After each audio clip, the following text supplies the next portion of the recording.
And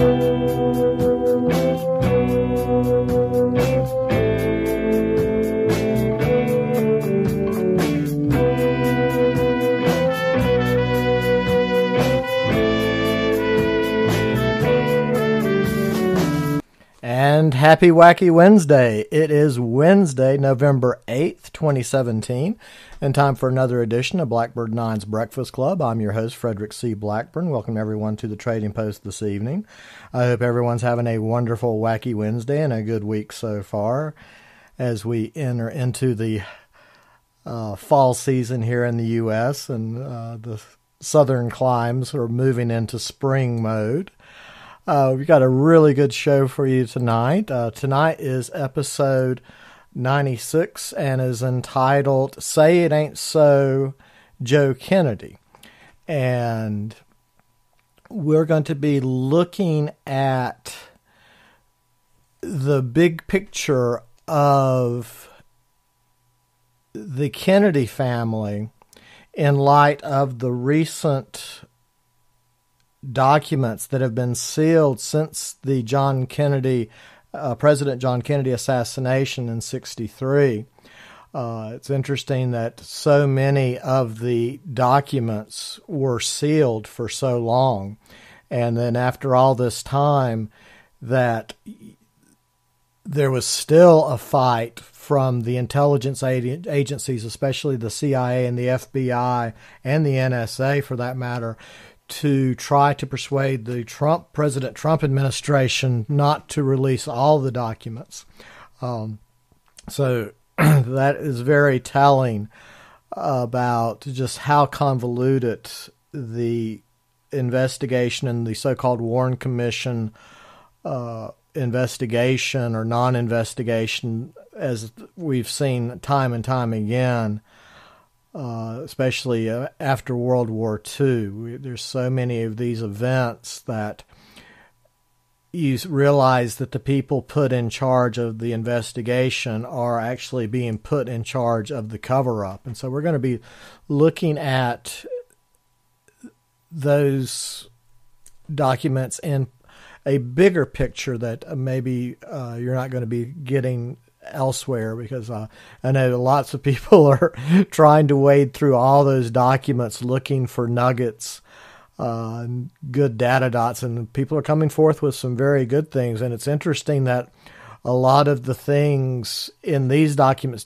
that are very interesting don't particularly pertain to the Kennedy assassination, but other things such as the Martin Luther King assassination and the investigations into King and who was propping him up, what the agendas were there.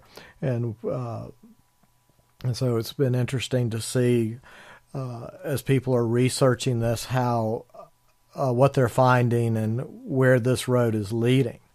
So that's the show. And also at the bottom of the hour, we're going to have Miss Karin Smith, who is a Breakfast Club Pathfinder and friend of the show from Radio Free South Africa. And she is going to be giving us some updates on all the changes going on in South Africa right now. And believe me, there are lots going on.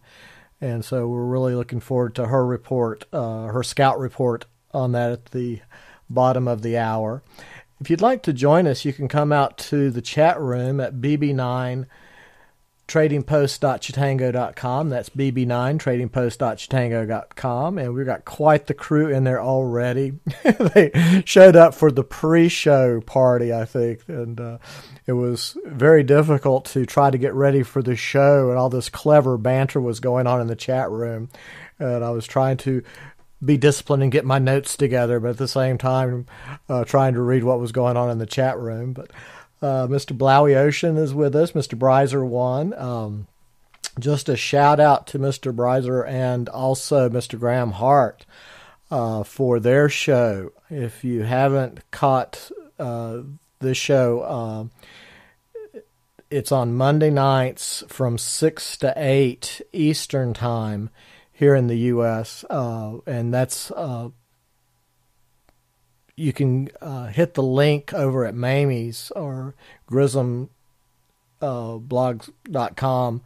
and they've got a special link for the show, and it's been really good. And this show this week was particularly good. So if you haven't listened to that show yet, be sure to go out and check that out. But I think Mr. Graham Hart and Mr. Breiser are doing an outstanding job with their venture there. So that's really good.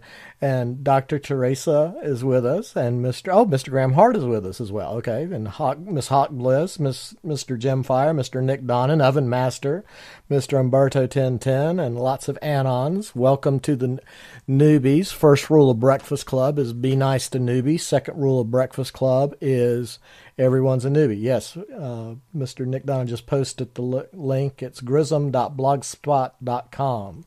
So, also, The Ugly Truth has picked it up, so that's good to know. So, good. So, busy week in the news. It's where do you start?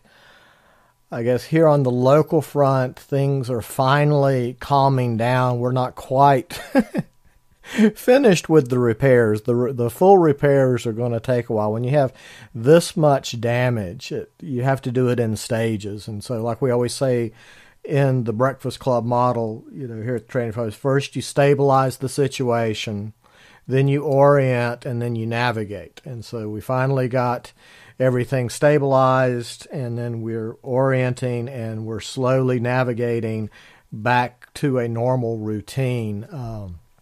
And again, hats off to all the crew for all their hard work. I know it has been trying, and everybody's really tired, but just really everyone's doing a great job, and it's really appreciated.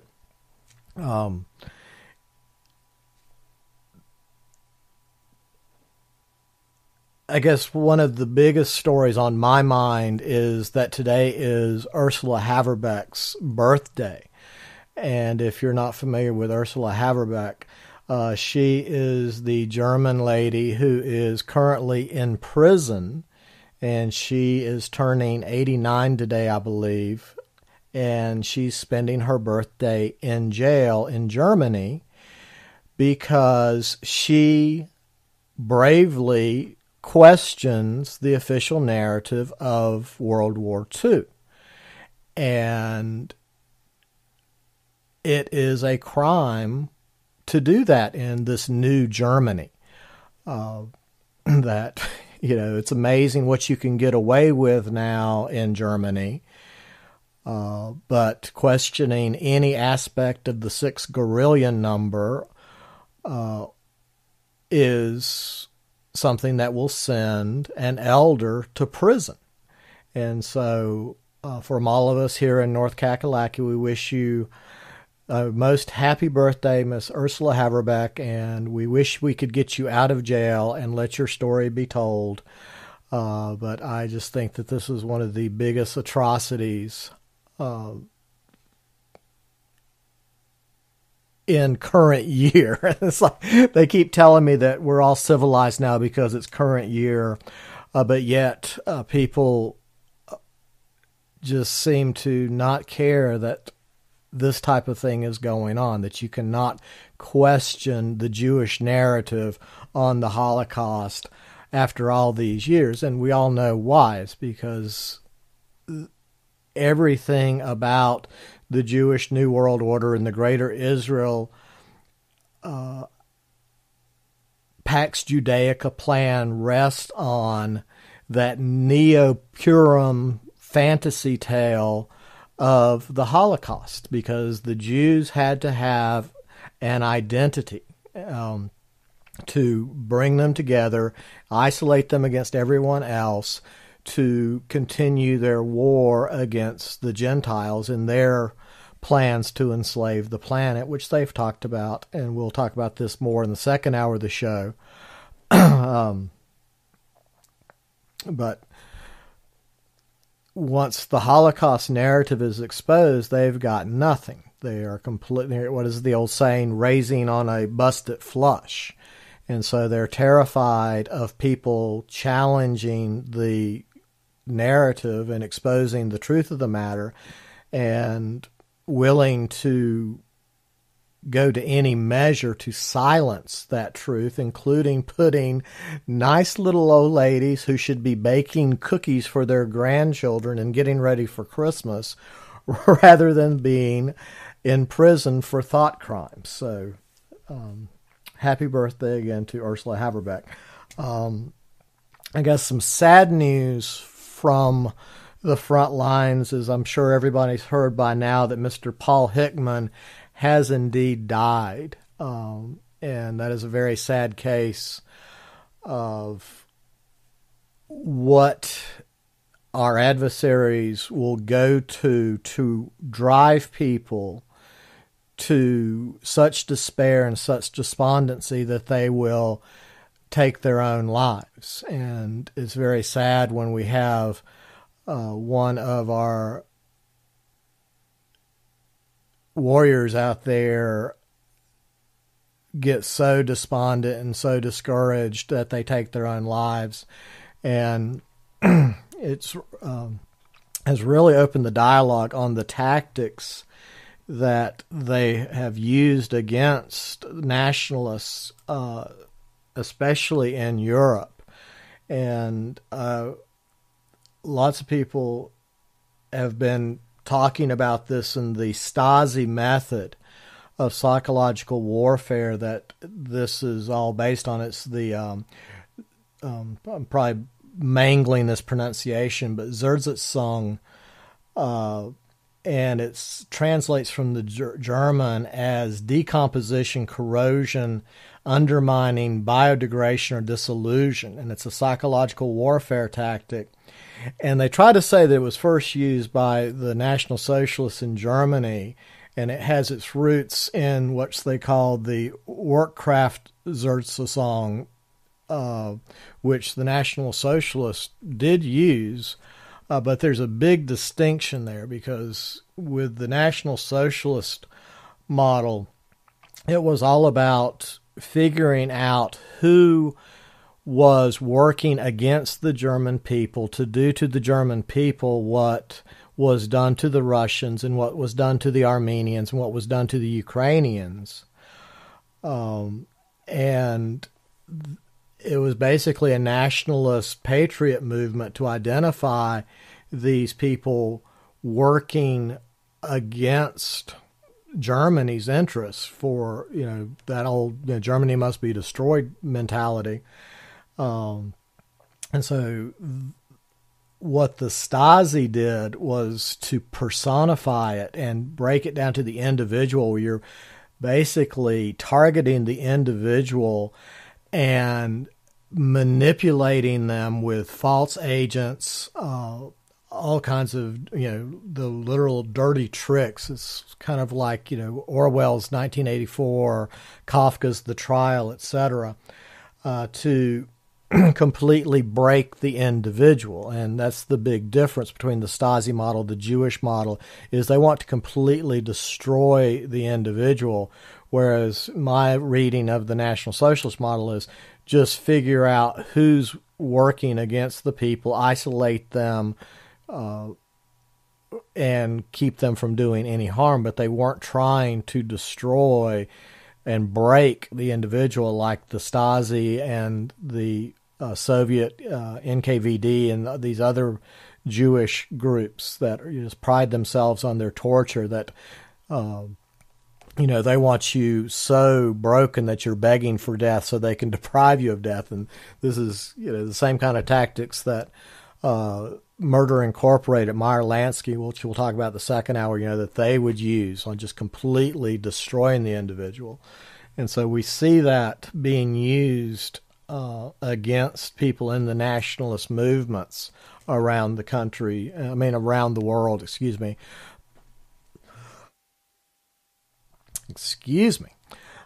So again, just remember, Paul Hickman, and that all the great work he did and what they were up against. And I hope we can all, go back and learn from this.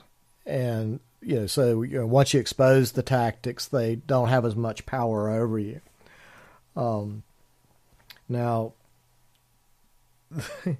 I guess everyone's heard that we had the off-term elections here in the United States this week, and it was quite the eye-opener of just how far this multiculturalist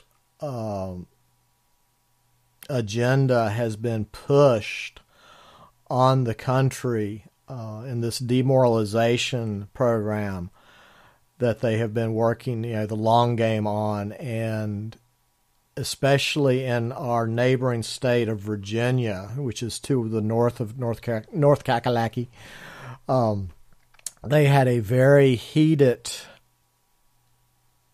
governor's race, and if you remember, the sitting governor is Hillary Clinton's old campaign manager, and is just heavily invested in the corrupt DNC.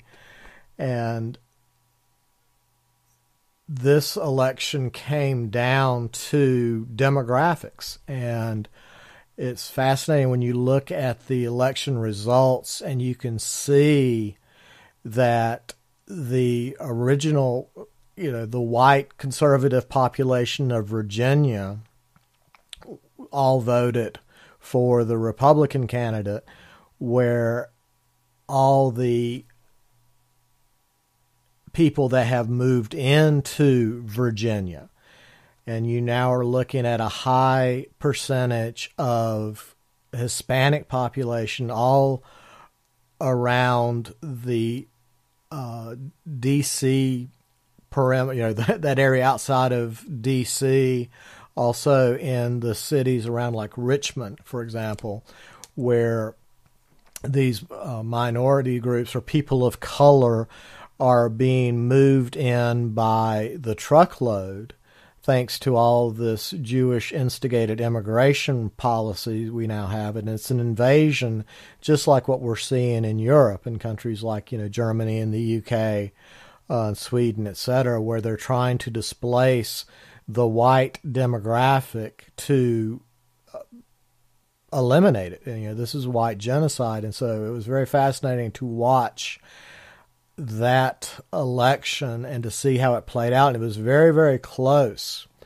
And the amount, I guess what was one of the things that was so telling to me was the ads that the Democrats were running. And it was all about trying to frame the Republican Party as white supremacist. And there was actually one political ad which featured all these grade school children, people of color, and they were being pursued by a white Southerner in a pickup truck with a Confederate flag on it. And it was reminiscent of the old horror movie about the truck. And it's, with the old actor Dennis Weaver, and he's trying to escape this truck driver, this menacing truck driver that's chasing him across the desert. And you never get to see the driver of the truck, and it's kind of like the Jaws movie of the shark, except on land, kind of thing. And it's the same feel, where this truck is menacingly speeding through these neighborhoods with a Confederate flag, and the children hear it and see it, and they run, and they all start warning each other. And so you have these children, young Muslim girls in their hijabs, fleeing the evil white man. And of course, the bumper sticker is on the truck is a Gillespie sticker, which is the Republican who is running. And it's just, that level of fear tactics and anti-white tactics, where the Democratic Party has really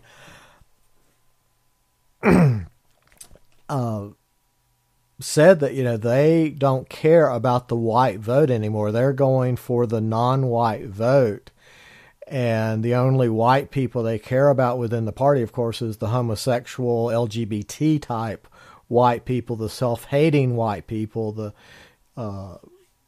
self-destructive, liberal whites. They're still allowed as long as they go to the back of the room and listen rather than speak now. And that's the demographic that the new Democratic Party, the new left, is pushing for. And so that was interesting. But when you look at what the issues were, the main turnout by all of these blacks, Hispanics, and Arabs in the area was all about health care. So it goes to the Gibbs, as we say, the freebies, that socialist model of they want free stuff. And it reminds me of the Murdoch cartoon about Kekistan, where the Australopithecus move in and all they want is Air Jordans. And so they want to use democracy to vote in free stuff and vote in the benefits. And that idea of the state as the provider, that everybody goes on social welfare program and you're taken care of from cradle to grave. And that's, the big lie of communism, that they always say that we're going to take care of everyone, unlike the evil capitalism or et cetera, the evil free market, or just going out and working for yourself. And time after time, we see that that is not the case, but that's how they present it. So that was the big issue that turned out the Virginia voters. And the other thing that take away from the Virginia election was Virginia elected their first transgender representative. So you now have a man who dresses and acts like a woman as a elected official in the state of Virginia. And this again until 1974, when the DSM manual of mental illnesses was rewritten, homosexuality was still considered a mental illness. And it wasn't due to science that was changed. It was due to Jewish homosexual Jew political pressure that got the DSM manual changed. And that was part of normalizing the abnormal. And so this was just another stepping stone into this moral decay of our society in Virginia. And so, the land of Thomas Jefferson definitely has changed since 1776. That was just some of the takeaways from the election yesterday. Now, I guess the other big issue that I'm really watching is the situation in Saudi Arabia. As we know, that part of the Greater Israel agenda, the Odinrok plan, was for them to take out 7 countries in 5 years. The idea of balkanizing all the Arab states and leaving Greater Israel as the sole superpower in that region. And they, from reading things, everything from Benjamin Netanyahu's Terrorism, How the West Can Win, the Odinrok paper of A Strategy for Israel in the 1980s, Richard Pearl's strategy of A Clean Break, a new strategy for secure the realm, up through the Project for the New American Century papers, Rebuilding America's Defenses, etc., that called for the new Pearl Harbor, that they thought they could do this in 5 years, and that 9/11, that new Pearl Harbor, would provide the political capital they needed to push the agenda through. And that has not been the case, that they basically got quagmired down trying to take out Syria. And so they haven't been able to destroy Syria like they did Iraq and Afghanistan and Libya. And so it seems that they needed a new tack on this because, again, the prize is they want to destroy Iran. Iran is that last piece of the Odinrok plan left in the mix. And so as the plan stalled, it appears they've had to regroup.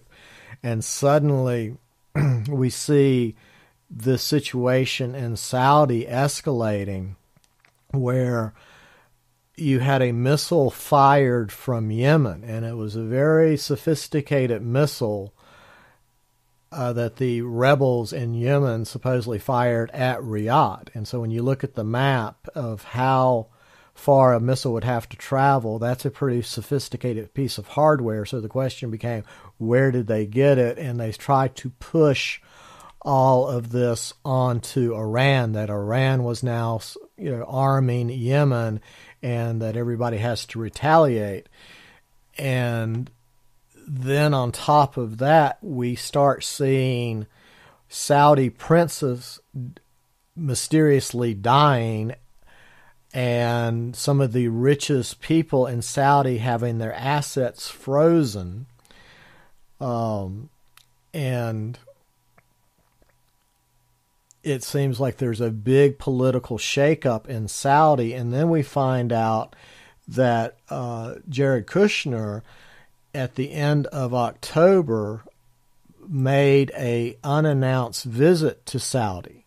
And so this was an article in Politico that Kushner took an unannounced trip to Saudi Arabia, and this was dated, October 29th.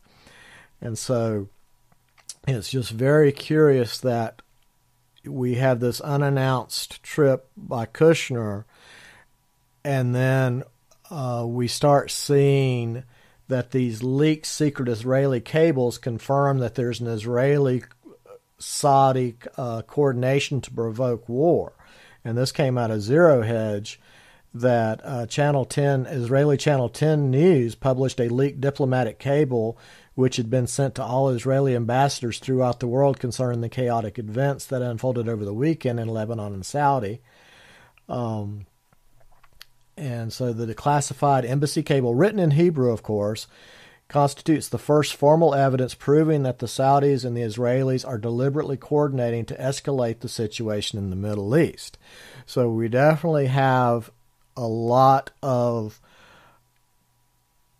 energy going into escalating that situation and using Saudi now as the launch board.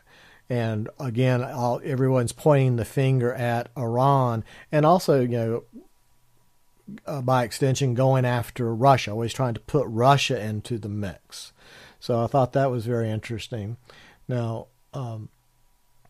the other aspect of this was, it came out this week that a UK aid minister, and again, this is one of those British people whose parents came from India and, moved in and took over the UK. Her name is Priti Patel, that she went on a so-called family trip to Israel without notifying Downing Street and had several meetings with high ranking Israeli officials, including Prime Minister Benjamin Netanyahu. And of course, at first it was denied, and then she said, well, yes, I did, but I didn't do anything wrong. Then she said, well, yes, I did, and I guess that was wrong, and I apologize. Well, she has since been forced to step down. So, and this has all happened within a week since this became known. So this is definitely an example of life comes at you fast. So we wonder, exactly what role this cabal in the UK is playing in this grand chessboard for the greater Israel agenda. And so again, you have these people moving into your countries, taking seats of power and working against the interests of the people, the indigenous people. And so this is, again, just another example of where do these people loyalty lie. And when you're dealing with cultural Marxism, it's all about power. They have no loyalty. They just want power, and will ally with anybody that can give them more power. So those are some of the main, I guess the other thing is, of course, the Harvey Weinstein expose about using ex-Mossad and IDF agencies, especially Black Cube, to try to spy on and intimidate people, especially the actors and the writers and such, to keep the sex scandals under wraps. So that was a big breaking story, and that continues to unfold. So those are just some of the main stories that I've been keeping up with. And so we're going to try to keep up with that, and I'll be updating things in the chat room, of course, throughout the week and posting at my usual sites. So, stay tuned because it's going to be interesting. So we're going to switch over and bring on Miss Karin Smith from Radio Free South Africa. And I think we have her on the phone. So if somebody in the chat room can give me a sound level. Okay. Hello there. How are you this evening? Oh, I am doing well. So nice to have you back on the show. Yes. So you have been quite busy.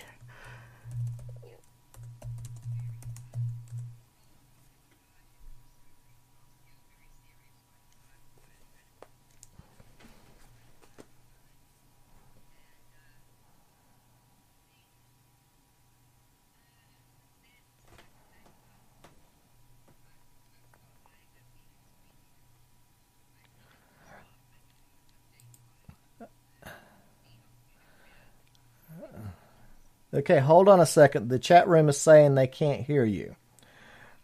So let's...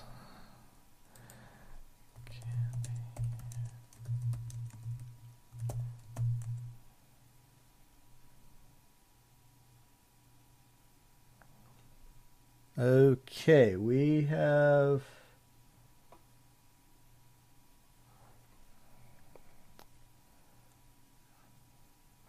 Not sure, because I hear you fine. Okay, say something now.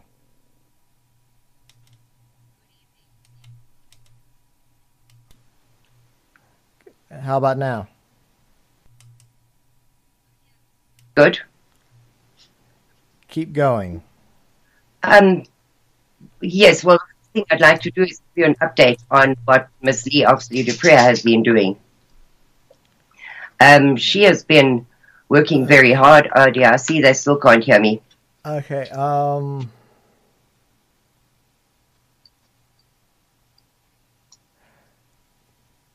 Okay. Now they're saying they can.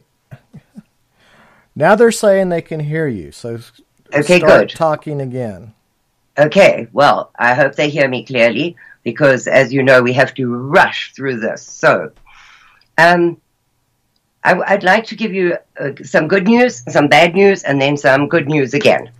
So, South African Family Relief Project has been doing fabulous work. They finally managed to buy the farm. They've put up houses, 5 houses. They've got they put up 2 bathrooms. They've got ducks, chickens, a vegetable garden. They're getting goats. They're doing a fabulous, fabulous job. And before they were actually ready to get people move in, 8 people turned up on their at their gate and said, well, we're living in our car and we really need some help.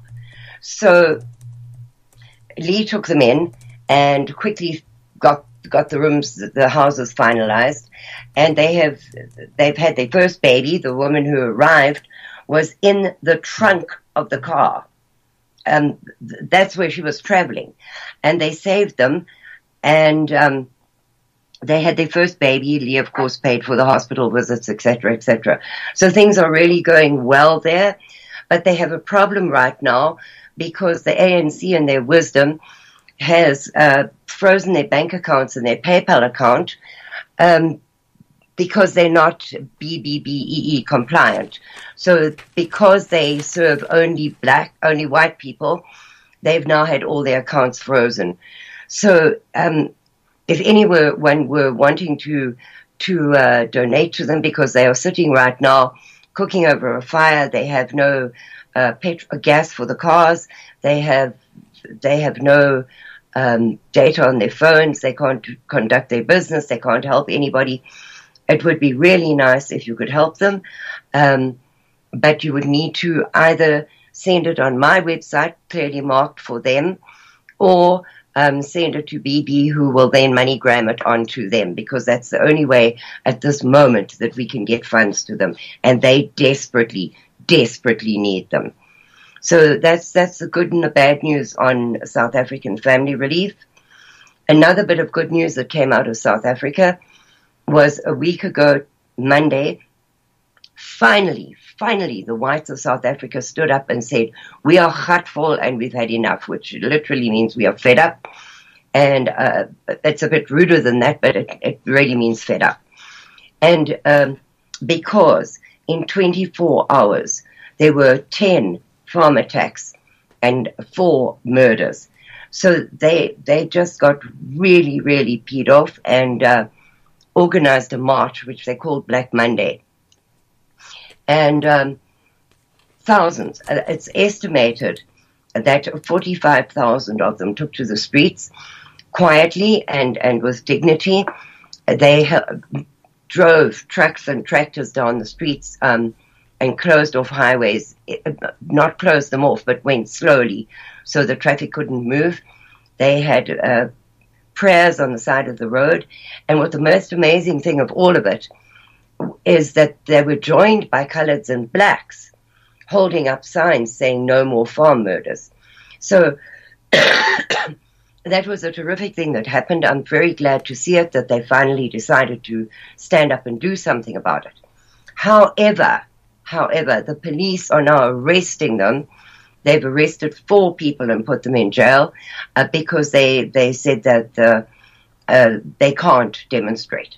So the blacks then did a counter march and sang "Kill the Boer" and looted and burnt down places, but that was okay. Nobody got arrested there. Only the white people for protesting. I think it's AfriForum have stood up and offered free lawyers for these people, and they're going to do another march at the end of this month, on the 25th, I think it is, and they're going to march to the union buildings. They've arranged for somebody from the government to be there on a weekend day and to hand in a petition to them. It was absolutely fabulous. What was even more terrific for me was that Americans, Canadians, Australians, New Zealanders, people all over the world sent in pictures of their demonstration with holding up South African flags and "Stop Killing the Boers." It was an absolutely awe-inspiring day. A trucking company here in the USA, where a South African has been working for 10 years and is very highly thought of, they sent out every single 18-wheeler that day with posters and crosses on the side and "Stop South African Genocide" written on the side. So it was a really, really fantastically wonderful thing for me to see, because I really didn't think that the whites in South Africa would ever have the courage and the unification to do a thing like that. So it was fabulous. Unfortunately, in retaliation, the farm murders have picked up. And I just want to quickly look at the figures. So 5 farm attacks in the last 24 hours. That was this morning. 1 farmer killed this morning, and 20 farm attacks since that march. So we've trodden on some toes and really, really upset the apple cart in South Africa, and the blacks are coming for us hard and fast. But the people in South Africa are beginning to feel that it is better to die on their feet, fighting for something that they really believe in, than to die in their beds or be tortured to death or burnt to death, because the blacks burnt down another place today. They burnt another seaside town down where 5 businesses were burnt and about 6 houses were burnt. So the retaliation is big, but we know that Black Land First, which is the same as your Black Lives Matter here, they have said, and as have Malema and the EFF, that as of the 31st of January, if that law has not yet gone through the courts, because it's held up in the courts right now, it's passed in Parliament, but it's held up in the courts, the law that says that they can take your land, your business, your home, your car, everything, without compensation. So they've been taken to court on that matter. But those two groups have said from the 31st of December, no matter what the courts say, they are coming for the land by any means necessary. I see that somebody in the chat room has said she'd like to see Canada accept these white Africans. Well, I don't know if your people have seen that about 2 weeks ago, Canada deported a family of white South Africans on the grounds that their asylum appeal was based on racist rhetoric, that there is nothing wrong in South Africa and they must go home. Now, that is the second time that Canada has done that to white South Africans. And I'm sorry to say that the first family that was sent home were all murdered. So I don't know what to say about that. I don't know that any country is going to step up for them. I spoke to Nick Griffin recently, and he has approached Hungary and Poland on behalf of the white South Africans. But there has been some nibbles there, but nothing seriously has happened about it. So the doors of the world, as always, remain closed to the white South Africans. There doesn't seem to be anywhere that they can go, anywhere that wants to accept them, because the United Nations and Amnesty International do not want to give them refugee status, despite all our appeals to all these organizations worldwide. My fear is that because there are so few of them, that we are going to wake up one morning and look around and say, where did the white South Africans go?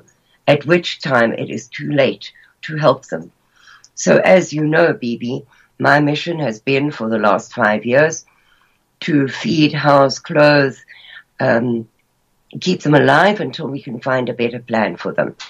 And with your help, with your listeners' help, and many, many other people outside of South Africa, we have achieved that end. But I don't know how long we're going to be able to keep on helping them. So that brings me to the second good news, good and bad. On the 24th of September, the Khoi king, King Kubaha Cornelius III, stood up in front of the fort in Cape Town and seceded from South Africa. Now, he has been accepted by the United Nations finally as the First Nations of South Africa, which we all know they were. They are. The Khoi were the only people in South Africa when the whites landed there in 1652.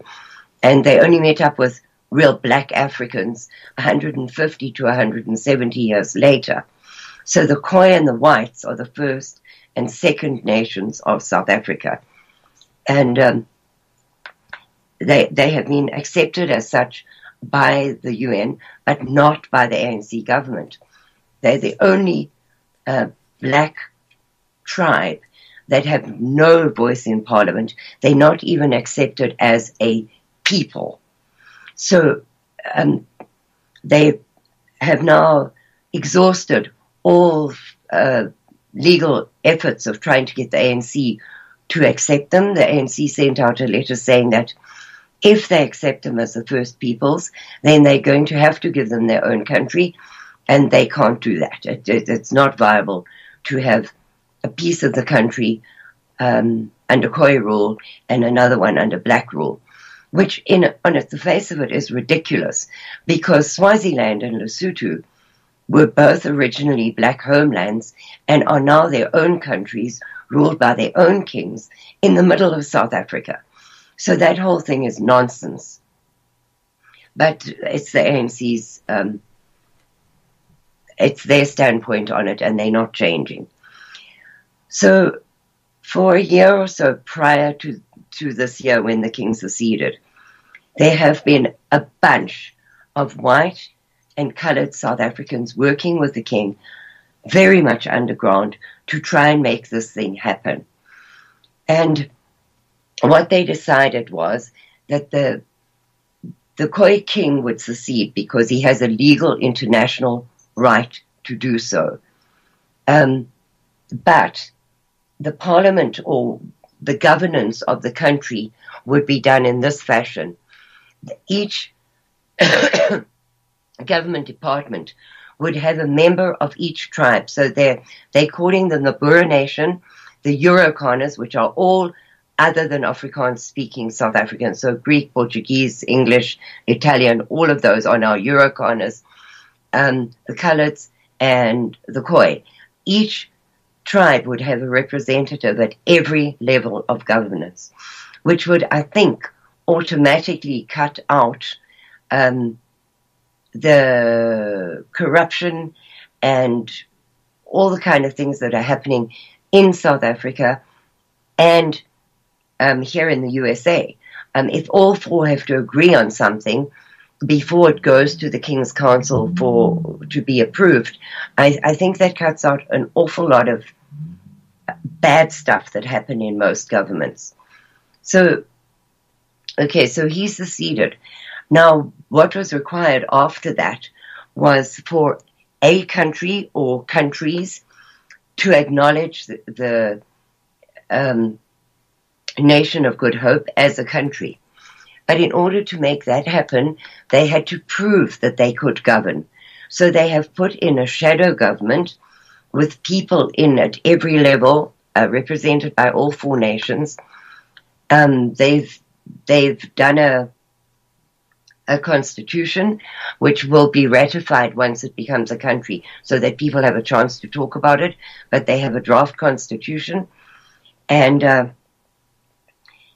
I believe that this is about the only thing that is going to save the white South Africans, because there are approximately 3.5 million of them, 4 million Khoi, and I'm not sure how many coloureds there are. But if they join together and have the numbers, I think that this can work. So what they're going to do is close off the borders, get rid of the undesirables, and only allow people in who are white South Africans, or if they can contribute to the economy or to the betterment of the nation state of Good Hope. So what they need is to go and get this letter, because the king of the country where they are going to get the letter doesn't want to come to South Africa to acknowledge Good Hope, because they are scared for their safety.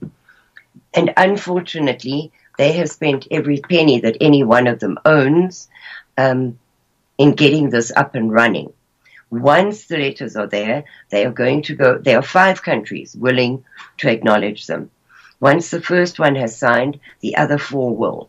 And they'll go straight from there to the UN to be acknowledged as a nation state. And from then they're up and running. The taxes will not be paid to the ANC anymore. They'll be paid to they don't want to call themselves a government because they don't believe in that. It's a self-determination thing by the people, for the people. So I don't know what I should call them, but the thing we will understand most, that we all understand, is government. So the government will then take the taxes, and the area of the Cape that they are annexing, as it were, pays enormous amounts of taxes into the ANC government. So they will then use that money for running the country. There will not be elections. People will apply for positions the way that one does for a job, and the most qualified person will get the job. So I think that this is the best news coming out of South Africa in the last 22 years since the ANC took over. However, it was very difficult to get the word out. If Melvi and I had not arranged for a live broadcast of the secession ceremony, there would be nobody in the world who knew about it, because the South African newspapers have not picked up on it. No newspapers or media people anywhere in the world have picked up on it, which is not surprising since they don't talk about South Africa anyway.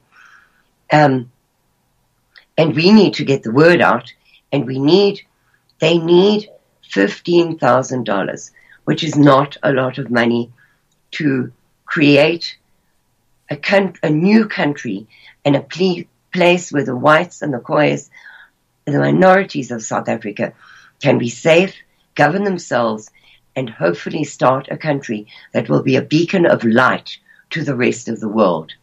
So I'm hoping that we can get this off the ground, make it happen. I see they're talking about Catalonia. Catalonia is a very different story altogether. That was not two races of people. It was not the first nation of people. The Catalonians are not the first nation of Spain, as the Khoi are in South Africa. We have funnily enough, a Khoi professor who teaches in Florida, but he has done the secession in 2 other countries, and he has been advising the king on all of this. We have interviewed him on our show, and I have the documents from him where he has absolutely said that this, under international law, is absolutely legal. There is no reason for anyone to not allow this to happen, except the ANC, of course, because they are not going to take this sitting down, and I can't talk about the plans that are in place to deal with that, but there are plans in place. So as of today, the ANC have not responded to the letters of notice that they took to them. They informed the ANC, the EFF, all the political parties. They went to the Constitutional Court and handed in the notice that they have seceded. I think that the ANC are trying to, the tactic that if they ignore it for long enough, it'll just go away, which we are hoping is not going to happen. But, you know, I can't tell the future. Unfortunately, my crystal ball broke some time back, and I'm unable to say what is going to happen in the future. But for me, my prayers, my hopes, my everything in me says that this is the answer, the only internationally legal answer for South Africans. And I really, really hope that your listeners and other people outside of South Africa will get behind this, because the only thing holding us back is the letter of acknowledgement. We need that. And once we have that, this whole thing is legal, and we can start sending the buses to collect the whites in the camps in South Africa, because those buses are standing by, ready to go and bring them to the Cape. There are plans in place to house them in tents, to help them get jobs, to help them start businesses. The plans are all ready. It is just a tiny amount of money that these people need to get this show on the road. And I really, really pray that somebody will help us with this, so that we can keep these people safe, because the 31st of December is almost upon us. And I fear for the plans for Uhuru becoming reality at that time. So that is my story for tonight, Bibi. I rushed through it. Oh, you did wonderfully. That was quite a lot of information that you got through in that short amount of time. To me, it all comes down to the will of the people. That you talk about the people in South Africa are waking up finally, and that was the big thing, I think, because we always talk about thought, word, and deed. That people think something, then they say something, then they do something. And I think so many people in South Africa just kept thinking things will get better, things will get better, things will get better. And that has not been the case. And so they're now waking up and realizing that they are facing their extinction if they do not get active and get organized and start standing up. And the mention of the 45,000 marching is just wonderful news to me. I hate that there was the pushback, but that's the way these Marxists always operate. We saw the same thing in Charlottesville, Virginia, when the nationalists marched there. They immediately went in and tried to arrest all the leadership on trumped-up charges. And this is the old Soviet Bolshevik model. Meanwhile, Black Lives Matter can burn Charlotte, North Carolina to the ground, and they're just exercising their freedom of speech. But if white people march with tiki torches while wearing white polo shirts and wearing khakis in Virginia, that's a hate crime. And that's just where we are. And we're seeing this in every white nation, be it United States, the UK, Sweden, Australia, New Zealand, and especially in South Africa. So it's just a matter of the people, getting the will and the motivation to stand up, and then they can fight as a unit, and that's what it's going to take. Bibi, can I just interrupt? I see I'm very short on time. In the chat room, somebody is saying the land of diamonds and gold, that they won't give that up without a fight. But the point there is that this nation does not have the diamonds and gold. As the Boers did when they formed their first two republics, they gave it up. They gave up the diamonds, offered them to the British, and offered the gold to the British, but there was still the Boer War. They have deliberately given up the Free State and the Transvaal, so that they say that they cannot eat diamonds and gold. The king says, and he's the most amazing man. I talk to him at least once a week, him and the Queen. They are the most amazing people. The Khoi do not believe that the land belongs to anybody. It is given to you by God to be a steward over and handed on to the next generation so much better than they found it. So they do not want the diamonds and the gold. They want to feed people. So I just think that because we've been disarmed, and because they are tightening up the firearm laws, and because no country will take us, and because we are under such threat, and because the Boers never really wanted to rule over anybody, they just wanted to be left to farm, I think that this could work. And I pray that someone who is able to help, will help.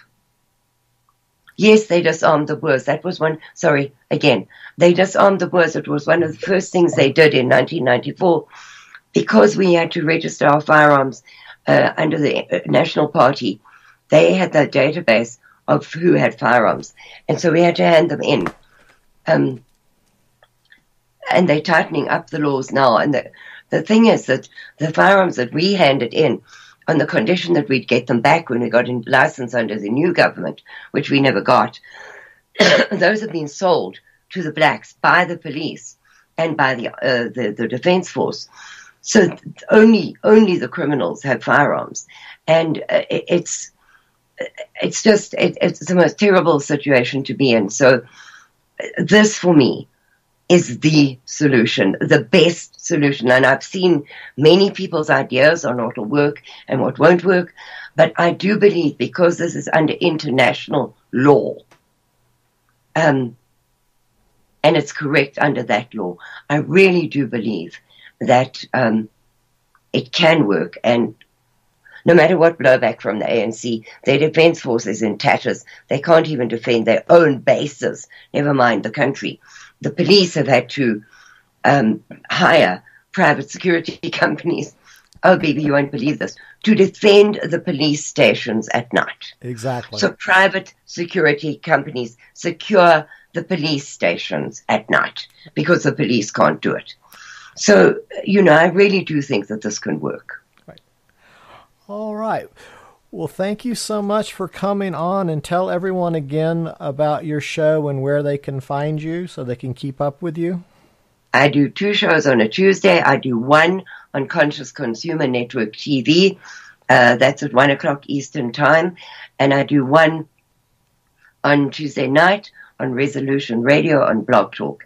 You can follow me on radiofreesouthafrica.com, where you can also donate to Lee or to the secession. You just have to mark it very carefully who it's for, and it will go there. So, and also, if you can find other show hosts who are willing and able to talk about this, please, please, please get me on there, because we need to spread this word, and we need to get the word out quickly. So thank you very much, Bibi. Thank you to your people in the chat room. Thank you for your questions and your interest. And I would like to be on again as soon as, when we have something good to tell you. I'm sorry I always come with bad news. Oh, no. You're always welcome here at the Trading Post. Just quickly, if on this week's show page, you will see a slide presentation that Helpful or Golden Pipe Wrench did of Based British on Twitter. Yes. He did this wonderful, what I call belt memes, where he just gives the full 9 yards of truth in these Twitter threads. And he did 2 very excellent threads on the history of South Africa. And we turned those into a slide presentation on this week's show page. And I just wanted to give a tip of the hat to Base British for that excellent work and for giving us permission to use that material. For many of the listeners, we did not learn the real history of South Africa. We only learned the propaganda of how evil apartheid South Africa was from our musicians like Bob Geldof and Bono and people like that. And we realize now that we did not get the real story. So, go out and watch that slide presentation, and then you have a better understanding of what the Boers are and how similar their pioneer movement was to the pioneer movement of the this part of North Carolina, especially of the Appalachian Mountains and the westward expansion. And what the value systems were and what the goals were. And like you said, it was people that loved the land, wanted to be stewards of the land, live with their animals, and have families, and just live to make it better for their posterity. That was the dream, just like the dream of these mountains. And that is the dream that's trying to be destroyed by this globalist agenda. And we have to stand up against it at every corner of the globe, if you will. Pardon the image there of a corner of a globe. But yes, but baby, you know that I've said for years that South Africa is the blueprint for the rest of the world. Exactly. And it is. So if we let the white South Africans, the Boers, be killed, if we allow this for them to be genocided, you know that it's going to roll out everywhere faster, as has the influx of the Africans into Europe, the influx of people into the USA, the rapes, murders, arson, whatever that follow. We have to save the white South Africans so that we can show white people all around the world that it is possible to do this. Yes. I always say that South Africa is, like you said, the test bed. That is what they want to do.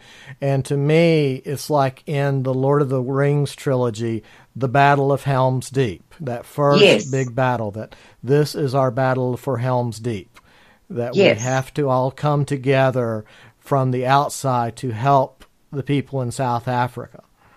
So, all right. Well, absolutely, Bibi. Thank you very much. And my website again is radiofreesouthafrica.com. If you want to contact me, you can contact me through there. And please, please, please find it in your hearts to give up one burger, one cup of coffee. Every penny helps. The exchange rate is so much in your favor that if you give $10, it's $130 rand in South Africa. Please, please help us. All right. Well, thank you again for coming on the show, and keep us posted, all right? Thank you very much, Bibi. I'll speak to you soon. All right. Good night. Good night. All right. Miss Karin Smith from Radio Free South Africa. Always a pleasure. Always proud of our Breakfast Club Pathfinders, and she's one of our best. So, all right. Well, you're listening to Blackbird9's Breakfast Club. I'm your host, Frederick C. Blackburn. And tonight's episode is entitled, Say It Ain't So, Joe Kennedy. And this is episode 96. And what we want to do tonight is just look at the dynamics of the Kennedy family. And the Kennedy family, to me, is one of those families that came to participate in the great experiment of the United States and had a success story, but unfortunately that success story ran afoul with somebody else's agenda, and that agenda is the globalist agenda, the global Zionist agenda, that does not want nation states, that does not want rule of law other than their own Talmudic Noahide laws.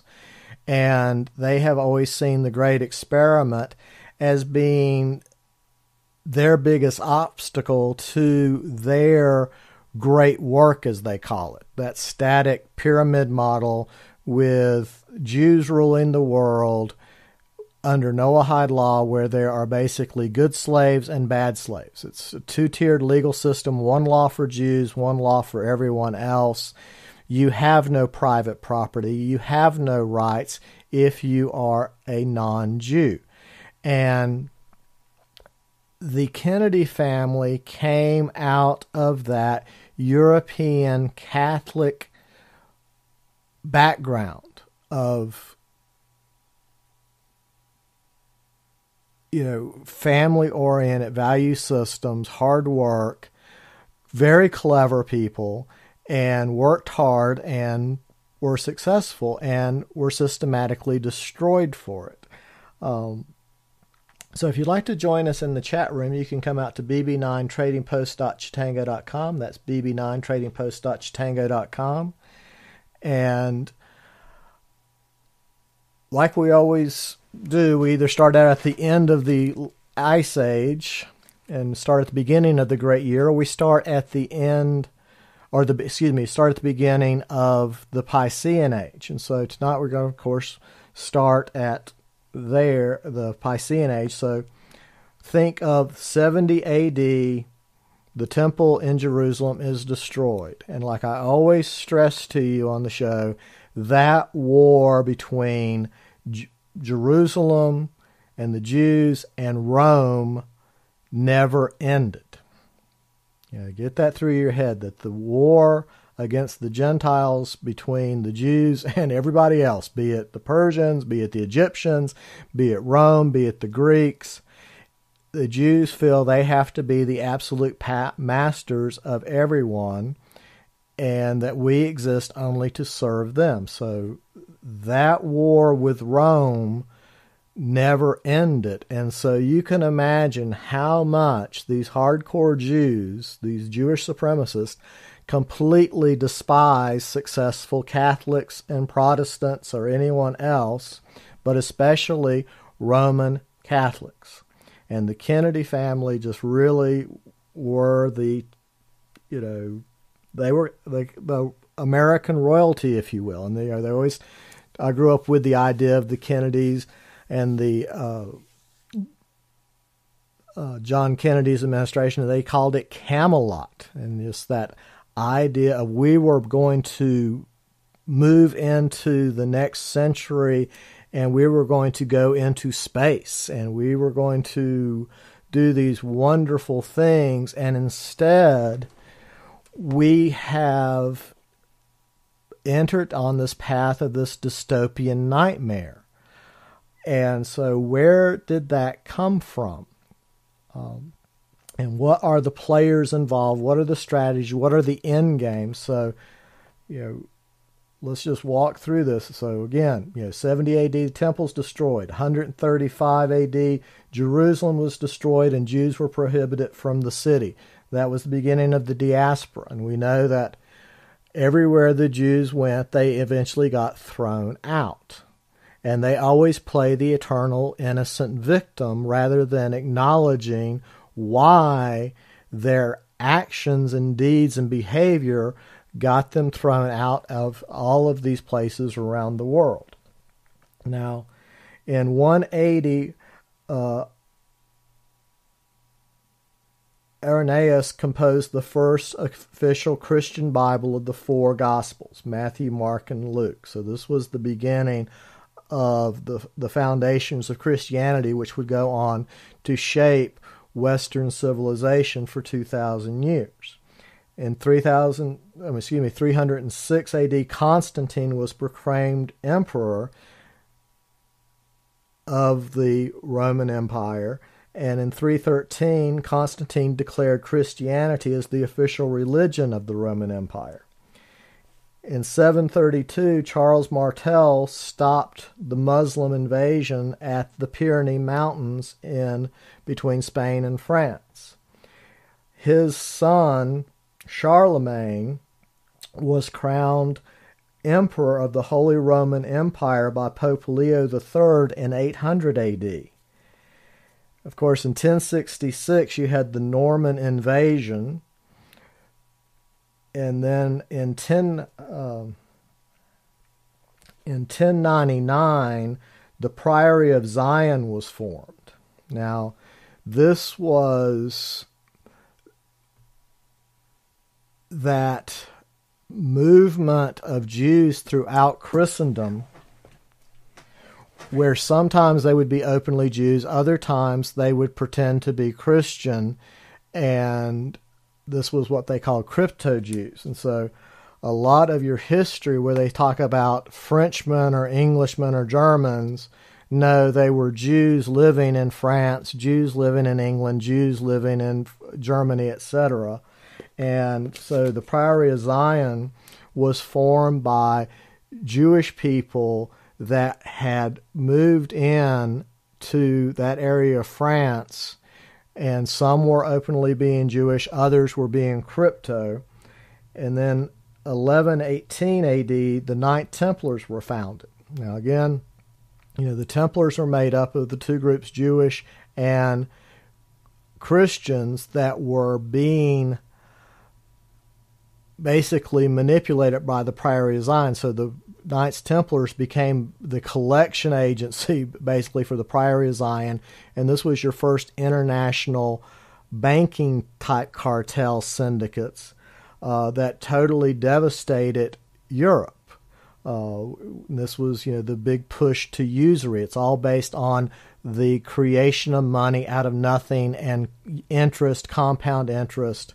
and which is the foundation of Jewish economics. It's all about defining money as debt, because you can use debt to control people. That psychological idea of being in debt, that you owe somebody, that is where that power of usury comes from, that the magic numbers on the spreadsheet means that if you don't pay your bills, we can take all your real assets, and you signed a contract. And that idea of the contract is so key to that Jewish mindset.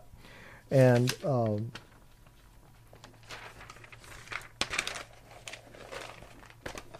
course, the Templars were shut down by the church. Many were imprisoned, executed, but many disappeared with the fleet. And that foundation of the Templars, though, became the basis of Freemasonry. There's so much similarities between the way the Knights Templars are organized and the way Freemasonry and all the different orders of Freemasonry are organized. Now, in 1738, the Catholic Church prohibited Catholics from membership in any type of Masonic organization. And they had various reasons for doing this. One of the big ones was Masonic burial versus Catholic last rites. But there were, many other things about Freemasonry, which is very much in contrast to church interpretation of the Gospels, because all of these orders are based on the Jewish Talmudic system and the Old Testament and the Torah, and also we talk about on this show the things that the Knights Templars found when they dug under the Temple Mount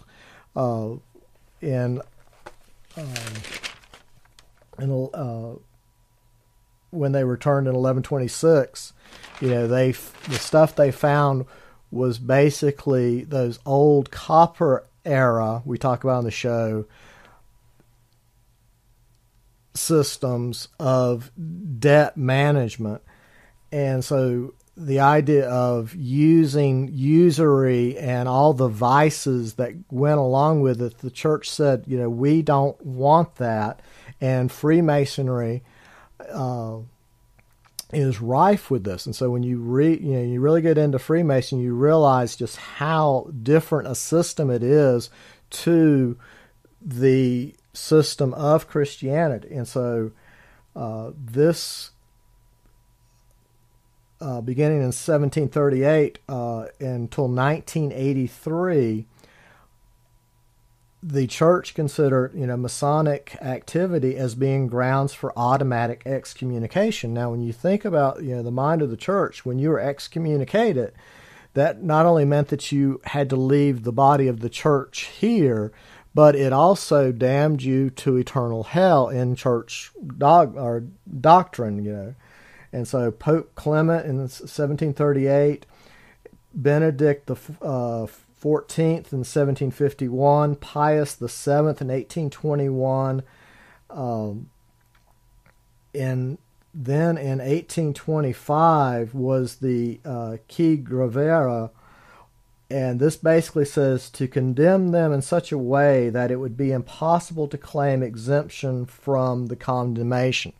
Basically, that once you took that blood oath of a Freemason, then you were not redeemable anymore, that you had basically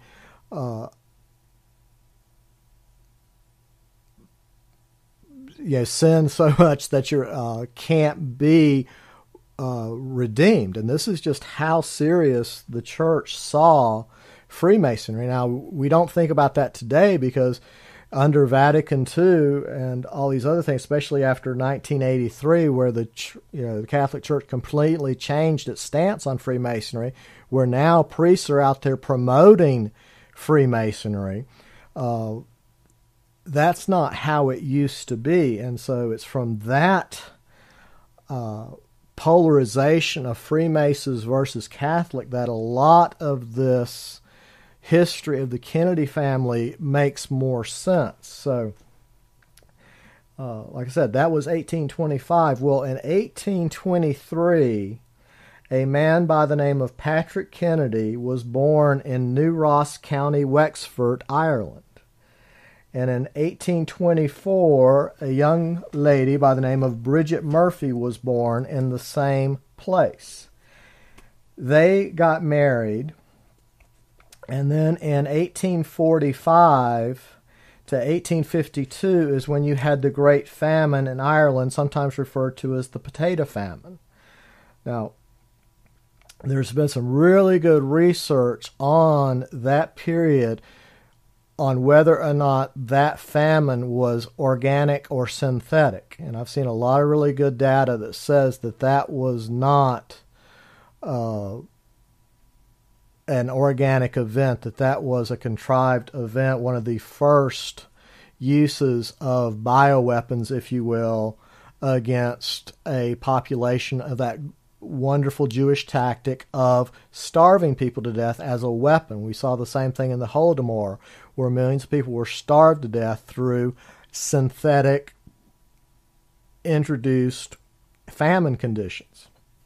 And so it's that event that led them to come to the United States, which was in its golden era of the Great Experiment. So 1849, Patrick Kennedy and Bridget Ross married in Boston, Massachusetts.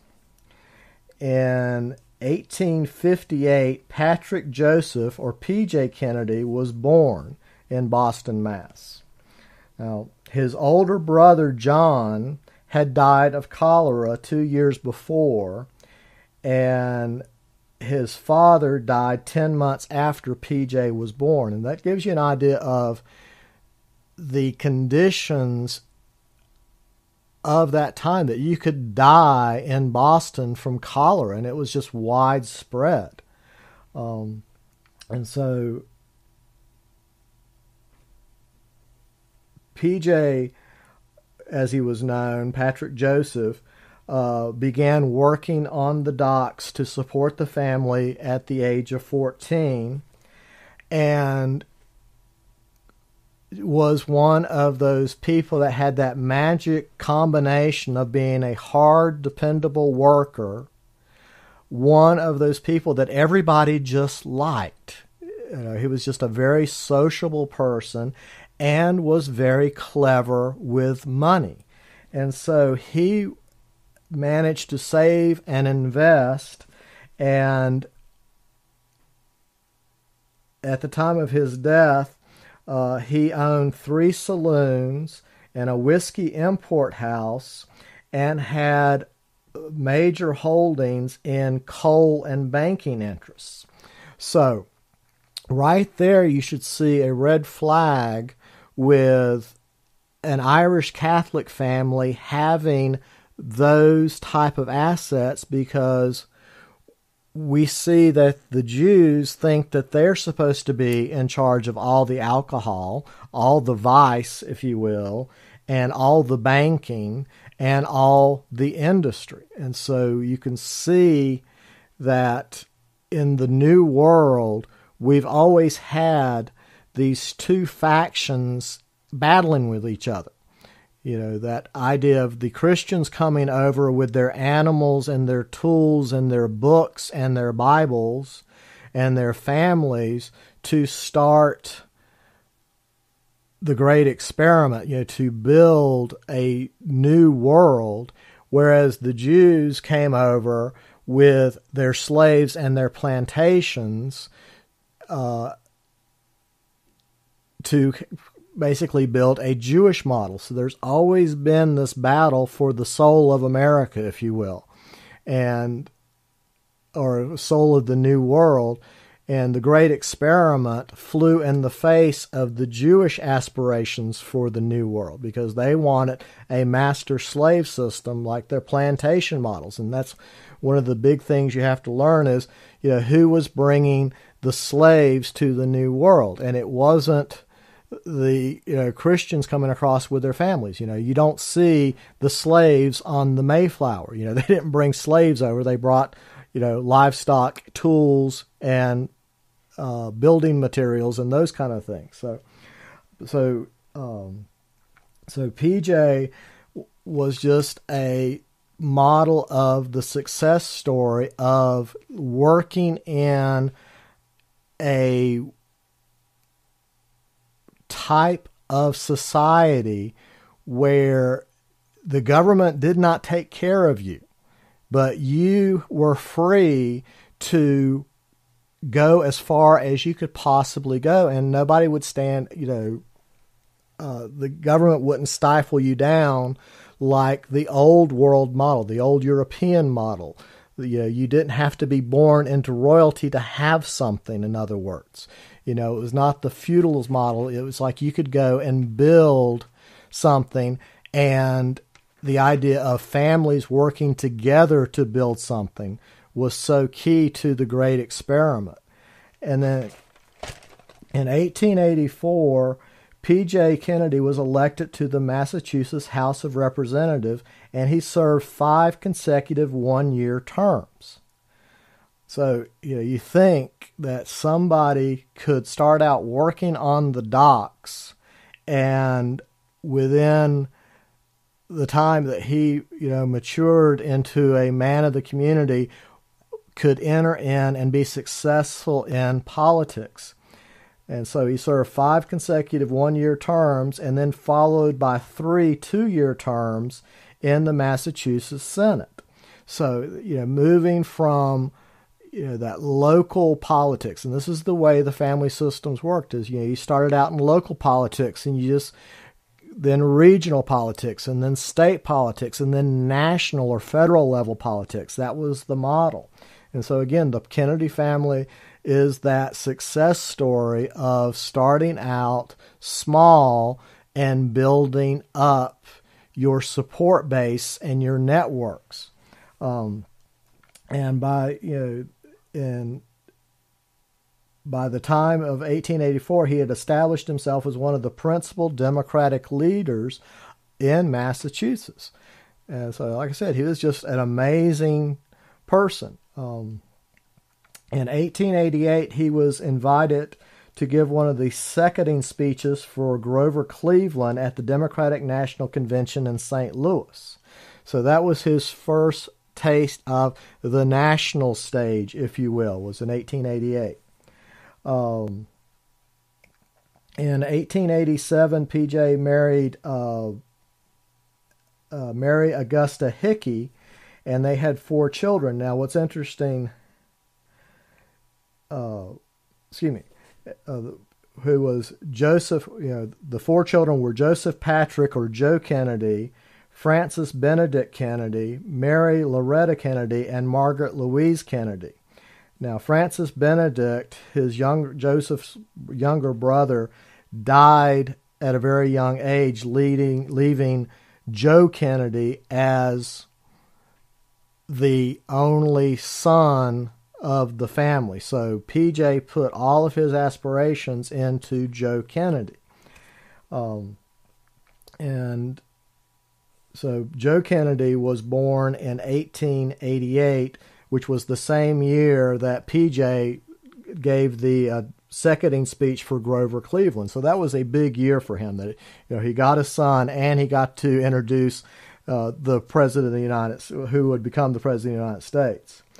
Now, because of PJ's hard work, Joseph Kennedy had the means to go to better schools, and so he attended the Boston Latin School and was elected class president and played on the baseball team. So again, Joe Kennedy was, like his father, one of those people that was very clever, very good with money, and people liked him, and people liked to do business with him.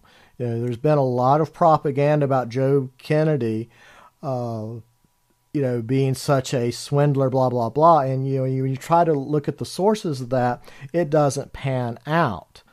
And I think, we talk about in the Breakfast Club, our thinkers, our stinkers, and our sinkers, things that are information, misinformation, and disinformation.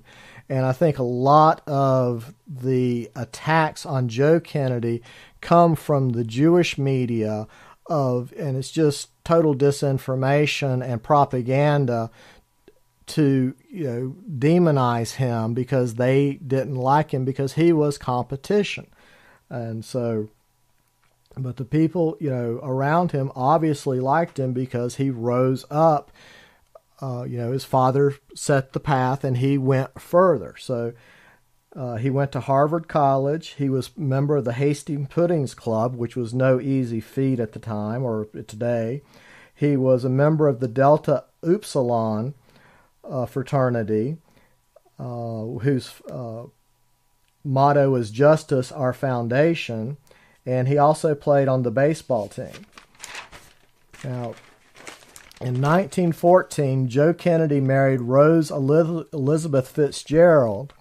And what's key there is the Fitzgerald family at the time was his father's leading rival family. So that was one of those marriages that united two very, very powerful rival clans into one unified clan, the Kennedys and the Fitzgeralds.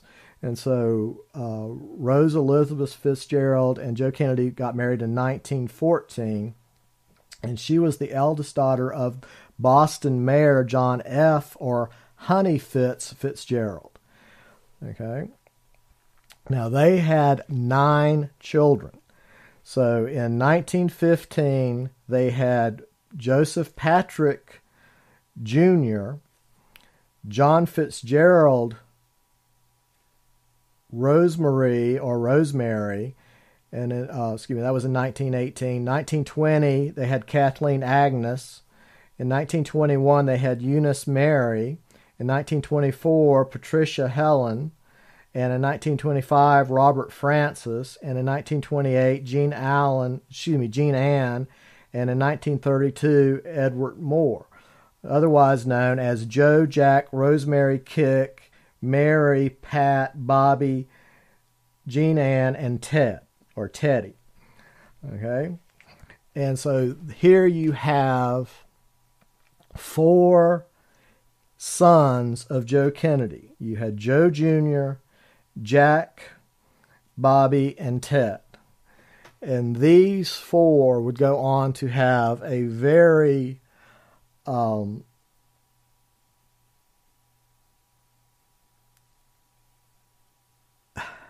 it's hard to describe. It's like eventful lives. Some people, talk about the Kennedy curse, and it's like, well, who curses people? Especially the competition. But to the Jewish cabal that's trying to do world Zionism, the world communism, the Kennedy family obviously stood out as a major threat because they were such players in so many areas of politics and banking, manufacturing, mining, utilities, etc. So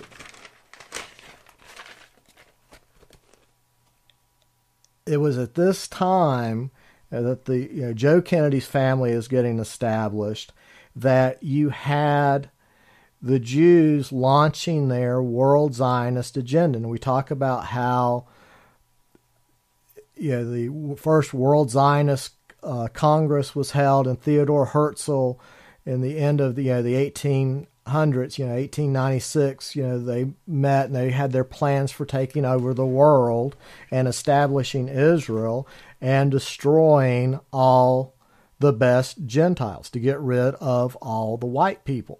And this was part of the plan. We're considered Amalek to the Jews. And so in 1915, we had the Young Turks coup d'etat, which were the Jewish Dome that were trying to infiltrate and corrupt the Ottoman Empire to soften up the area that they are going to move into in Palestine, which was at the time part of the Ottoman Empire. So the first step was to destabilize Turkey with the Young Turks' Dome coup d'etat. Then, of course, the Bolshevik Revolution in 1917 in Russia. And the Kennedys were very aware of the world stage. They were very worldly, very well traveled, so they knew all about the World Zionist Movement. They knew about these communist revolutions taking apart around the world, and they knew that they were a target. Now, it's interesting that the Jews in America were playing this game on the international stage because they also had lots of power, because in 1913 they had managed to establish the Federal Reserve that removed the banking system from the U.S. government. So now we had a private Jewish bank loaning, creating money out of thin air and loaning it to the American people, putting us in debt. And this was part of the battle of the Kennedy family. Was they saw the threat the Federal Reserve posed to their banking interests. They understood all of the math of what Jewish banking meant and that it was a threat. But at the same time, the Jews were really playing this cooperation game even back then, that they're always looking out for all the minorities and cooperating as long as they're leading the groups. And so in 1927, a group called the National Conference for Christians and Jews was founded. And this was supposedly a group of Jews, Protestants, and Catholics that were going to, establish all these interfaith dialogues and, have tolerance for everybody. And it's interesting that in the 1990s, this group rebranded itself as the National Conference for Community and Justice. And they're the same group that's running around these college campuses doing all these any-town psychological warfare operations posed as workshops where they bring in these white kids and kids, people of color, and proceed to shame the white kids for their white privilege and enrage all the people of color against the white kids for having the white privilege. And it's put in the playlist, also in the chat room this week, several of their videos. And it's amazing to watch these so-called adult leaders take these impressionable youths into these week-long leadership trainings camps and completely brainwash them.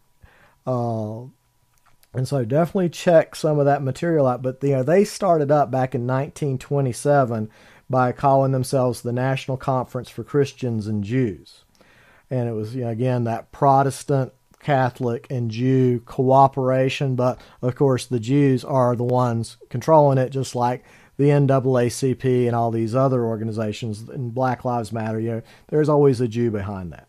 So in the other aspect of this was in 1931, there was a nationwide purge of all the old vice crime bosses. Now, before this coup, vice in the United States basically meant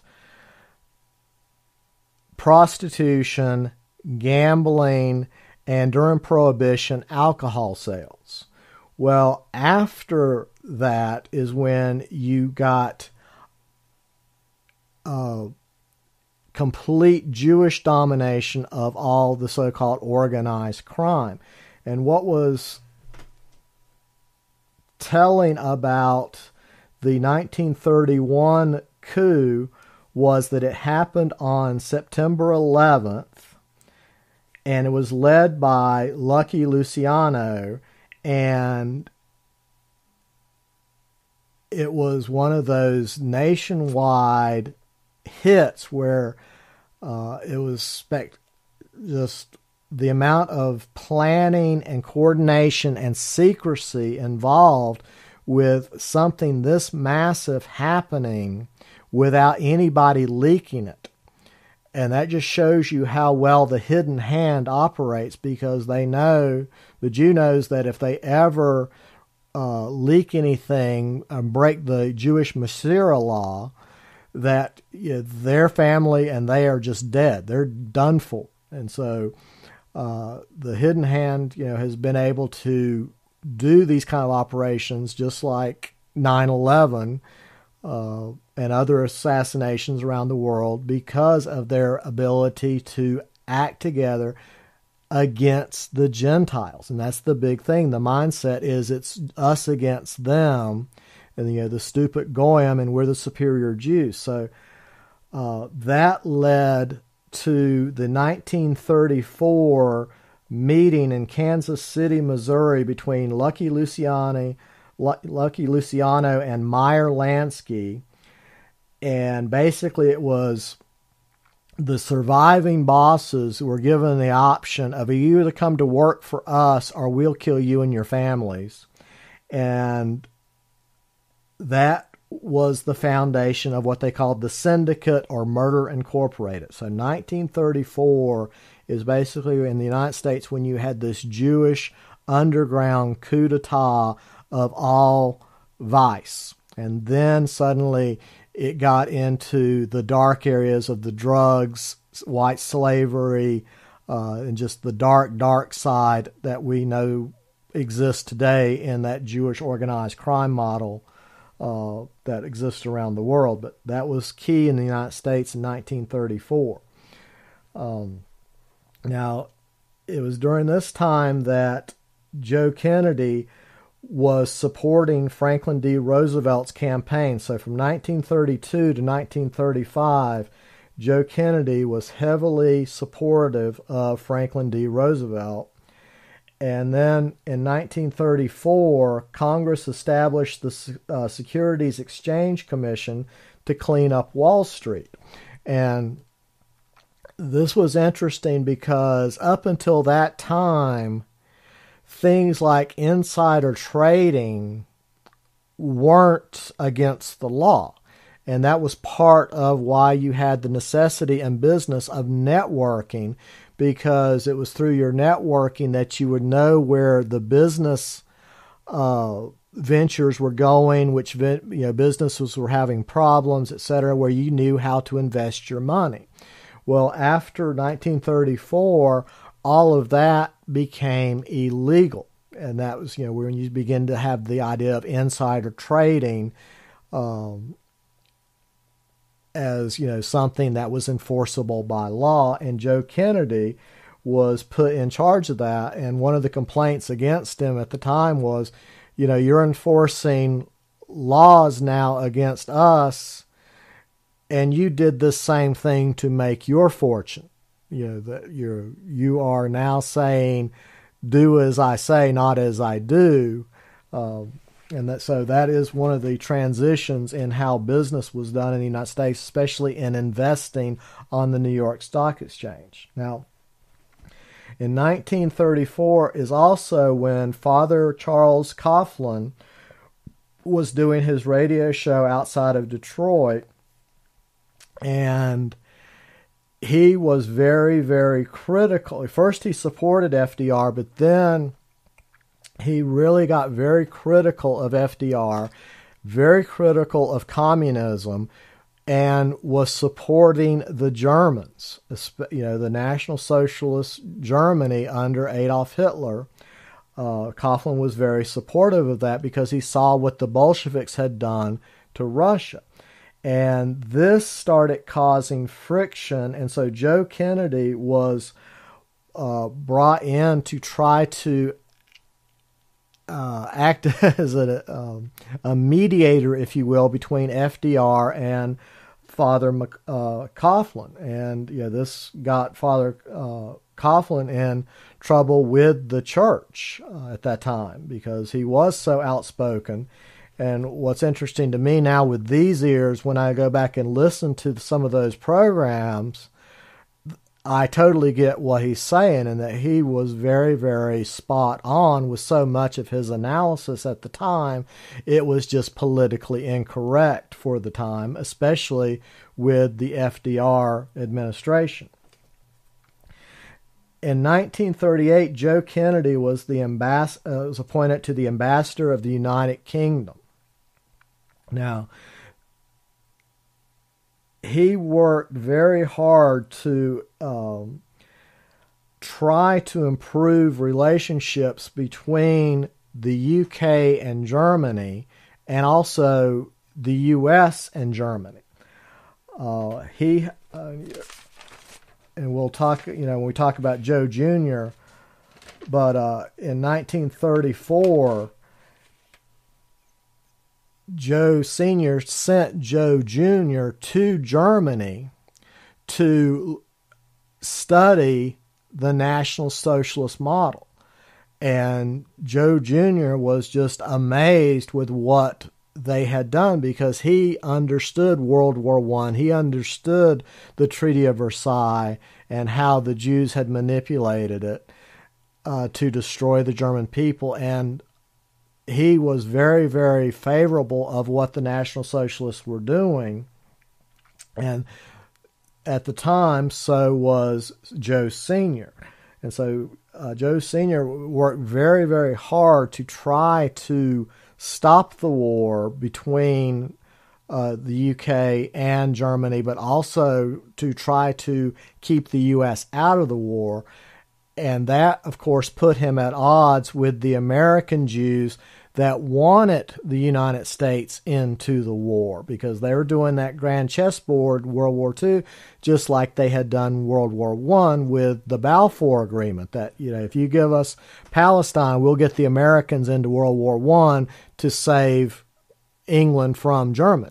That was basically what happened with the Balfour Declaration, which is celebrating its 100th anniversary. And so Joe Kennedy was stuck in the middle of that. So you can imagine how much the Jewish power system in America, in the city of London and around the world, the communists, all really hated him and saw him as an obstacle and saw his children as threats. It was in 1941. The key point is that when Germany began aerial bombing of England in 1940, September 1940, Joe Sr. had to really back off of his support of Germany as his role of the UK ambassador. In 1941, Theodore Newman Kaufman writes, "Germany must perish." And if you've never seen that book, it's amazing that was the kind of hate that the Jews had towards the Germans. They wanted the Germans destroyed just like they destroyed the Russians. In the Bolshevik Revolution, Germany was next, and then they're going for, I guess you could say they did England first by invading, setting up the city of London, and Rothschild taking over after Napoleon's loss. But then, destroying Russia. They wanted to destroy Germany, and now they want to destroy the United States and Canada. But, 1941, Kaufman puts out Germany Must Perish, and it was full genocide. He was calling for, German men to be sterilized and things like that. And it was at this time that Joe Jr. became an outspoken critic of FDR's third term, because that was unprecedented in the Great Experiment, because part of the model was you did not want leaders for life.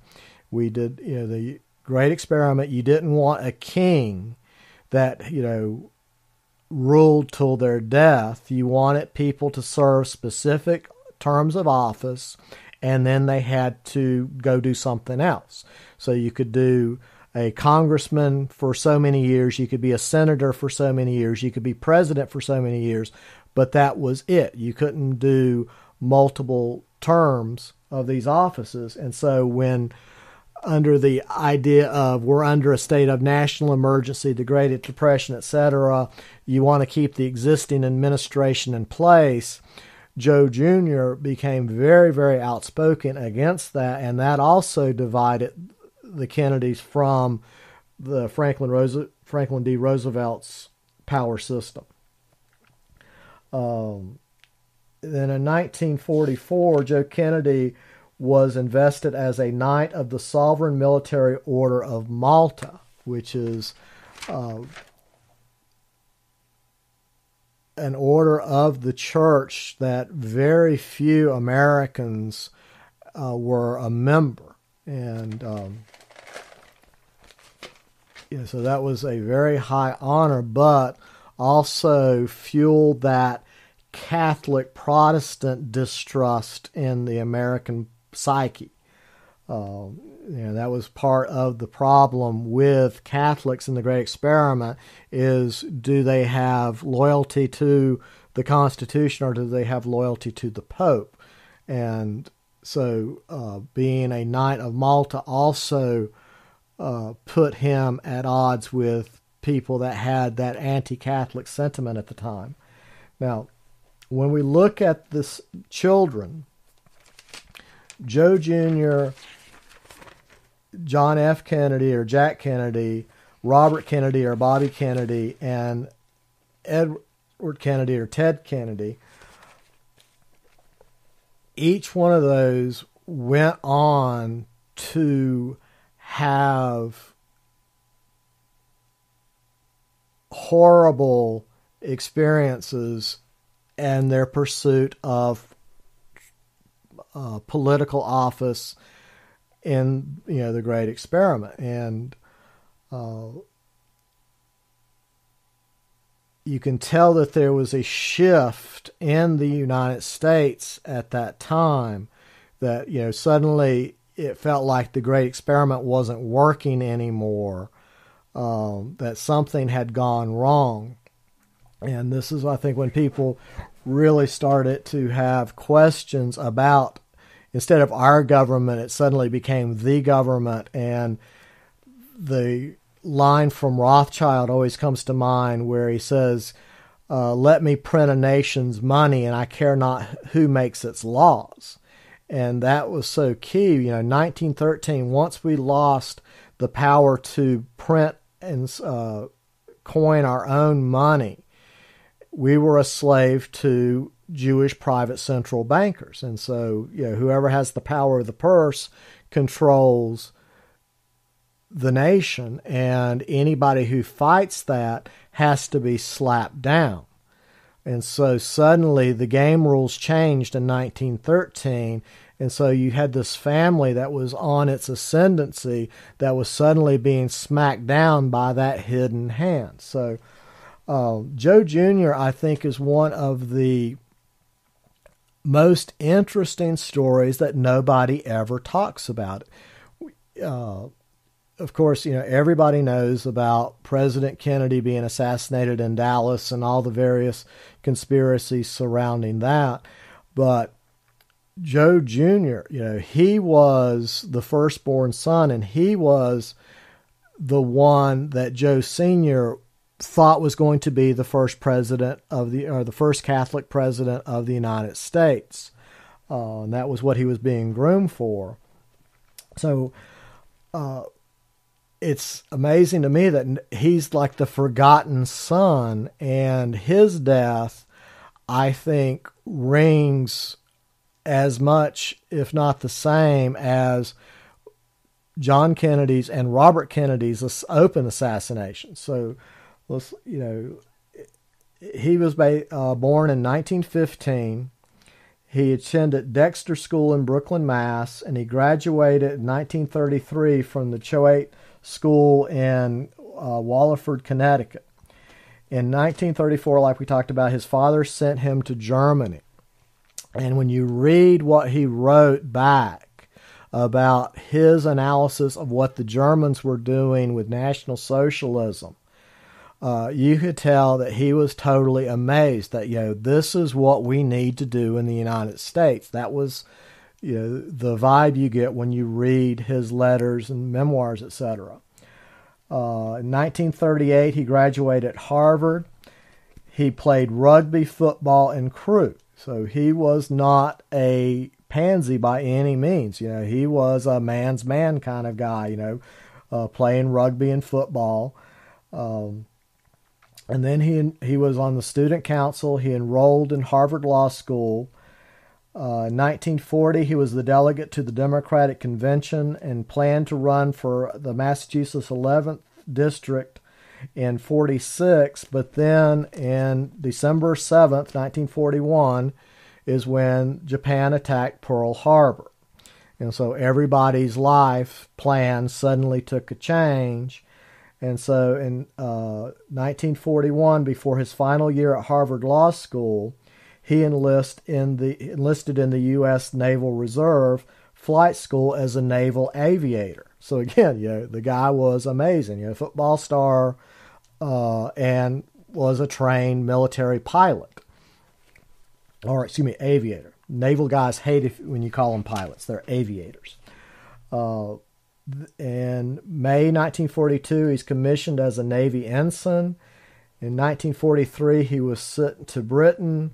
In 1944, he became a member of the Bomber Squadron 110 Special Air Unit 1. So this was a special ops group that he was with, and they were doing radio-controlled planes under this top-secret program back then. The problem with the technology at the time was they couldn't get the planes to take off by themselves, and you didn't land them. Basically, you loaded them full of explosives and crashed them into the target and to detonate the explosions via radio control. And so what you would do is you had these Top Gun aviators and pilots that would take off the plane, get it on its path, and then before it got into the battle theater, they would parachute out, and the plane would then be controlled by remote control, and the ordnance would be detonated by remote control. In July 1st, 1941, he was promoted to lieutenant, and even though he had done his 25 missions and was eligible to return home, he volunteered for an operation called Operation Aphrodite. And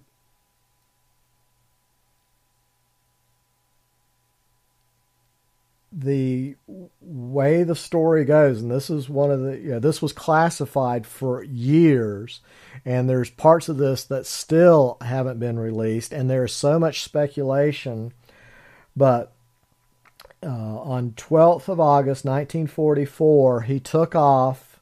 Everything was going great. They had tons of explosives on the plane. They had taken off fine. They had gotten to their cruising altitude. They had their spotter planes behind them filming everything, and the controlling planes.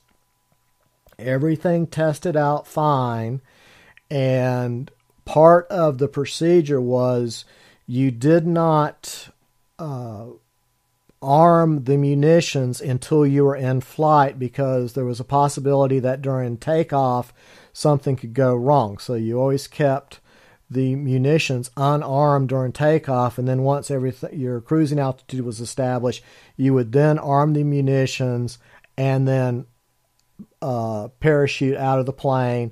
The radio control guys would take over and then detonate over the target. Well, they armed the munitions, and he sent the code word of spade flush to say that was the code to say that the munitions had been armed, and they were supposed to have several minutes to leave the aircraft, and then another signal would detonate. But suddenly the plane exploded, killing him instantly. And this was, of course, hushed up, and there was just lots of speculation. And a lot of people have done a lot of really good work to say that it was not an accident, because those systems were tested, retested, checked before takeoff. Everything was fine. It was one of those, nobody could have messed up.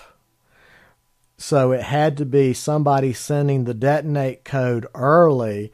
But the question was, who did that? And what, so who benefited from this particular person being killed before he could return back to the United States, a war hero, and like people like Eisenhower, have a shot at the White House. So, definitely if you're interested, do some research down that alley, because there's a lot of good nuggets that I found over the years on that. Now, with Jack Kennedy, of course, we all know the story of him, and with Dallas and the CIA and the Cuban Missile Crisis, and also the relationship with Israel.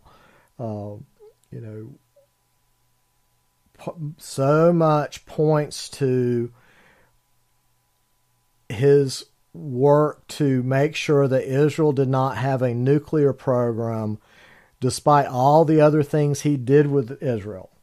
I did not realize that it was John F. Kennedy that came up with the term in his dealings with Golda Meir to establish the special relationship with Israel. That term, special relationship, that came from John Kennedy. It's like who benefited from Kennedy being assassinated and Johnson taking over. And also, the whole Vietnam thing, the demoralization of turning the youth against the government that was going on, the amount of cultural Marxism that was infiltrating through the Columbia School from the Frankfurt School, the so-called New Left that was infiltrating the Democratic Party and running all the old Democrats out by any means necessary. So instead of Kennedys, suddenly you've got Clintons and Obamas and Rahm Emanuels and those kind of guys. Just like with the Republicans, you had the neocons, who were the Richard Pearls, the Paul Wolfowitzes, the William Crystals, those kind of people. And it's like basically the Jews infiltrating both parties and taking them over and running all the old party members out. Now, Bobby Kennedy was the Attorney General during the Kennedy administration, and he went after organized crime big time. And we know from the big coup of '34 with Meyer Lansky and Murder Incorporated, who that was. That basically the Kennedy administration was going after Jewish organized crime, and under his Attorney General position, convictions against organized crime rose 800%. And when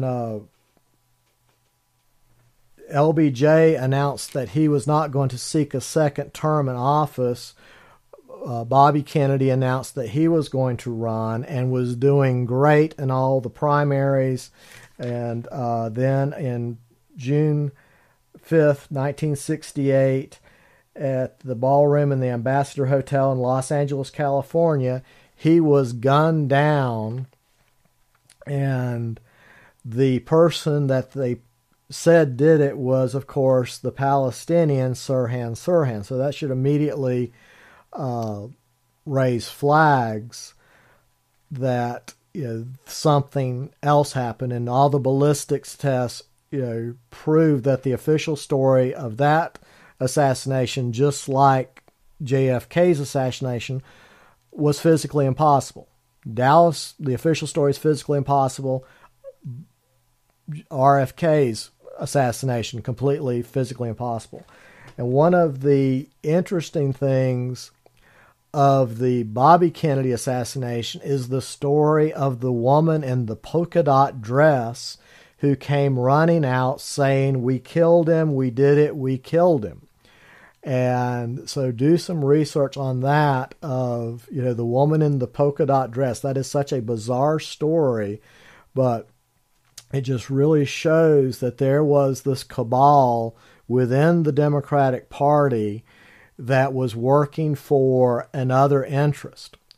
And so also telling is his bodyguards at the time were NFL football player Rosie Greer and the Olympic star Rayford Johnson.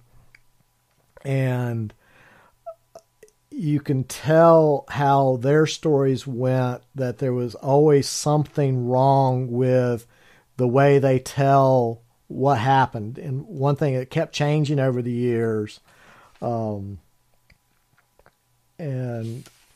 just that there was just more to that Kennedy assassination than the official story.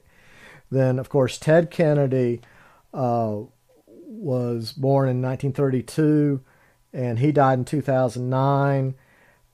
He was sworn into the U.S. Senate for the senator from Massachusetts in 1962, and he had political aspirations to go for the presidency.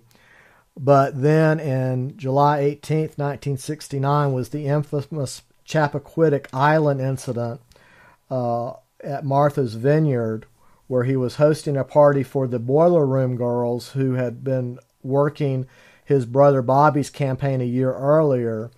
And the woman, Mary Jo Kopechke, was found dead in his car. Now, he was a front runner for the 1972 Democratic nomination for president up to that time. And that's one of those stories that, it just doesn't hold water the way it all went down. And so many people think that the mob, the Jewish mob, basically set him up to take him out. And it's interesting, the released Nixon tapes talk about this, that, Nixon describes that, Ted Kennedy did not know what he was really getting into and what he was going up against and how these people played, meaning the Jews. And that's one of the things about President Nixon was, he was very aware of the JQ and the JP in the United States, and they demonized him for it. Now, what's interesting about Ted Kennedy, when he finally died in 2009, he was granted an honorary knighthood by Queen Elizabeth II of the UK.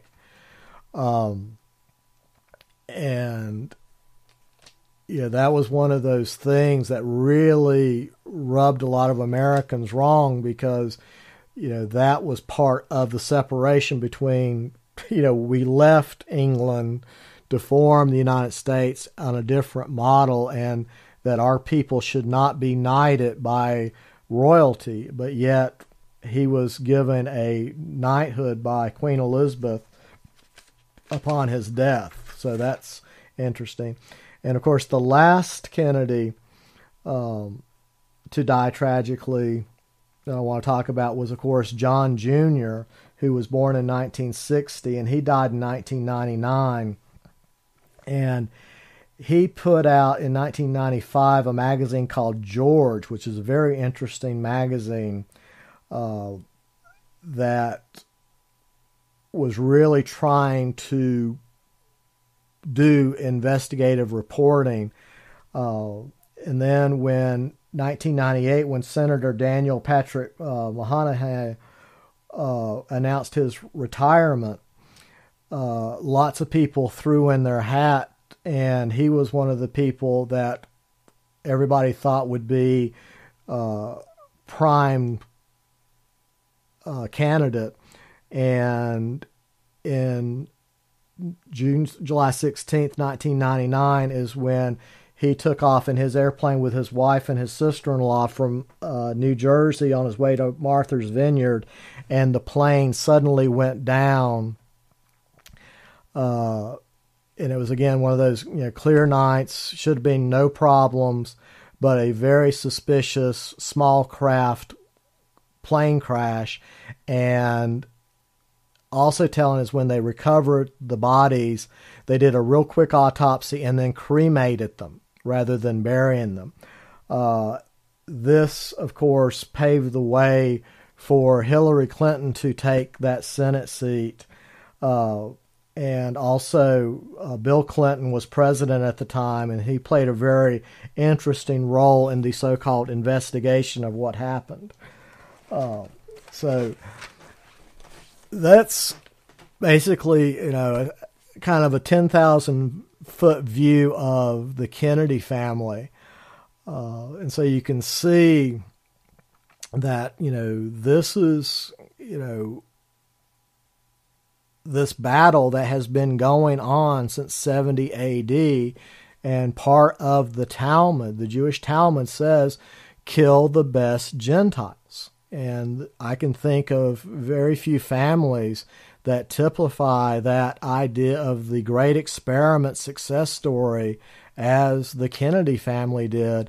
And by Jewish law, they became a target and were taken out. And it's a very sad story of U.S. history.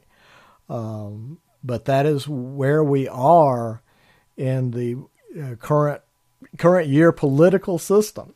So with that said, you've been listening to Blackbird9's Breakfast Club, and I'm your host, Frederick C. Blackburn. And until next time, I hope everyone has a wonderful week and a wonderful evening, and I will see you all at the rendezvous.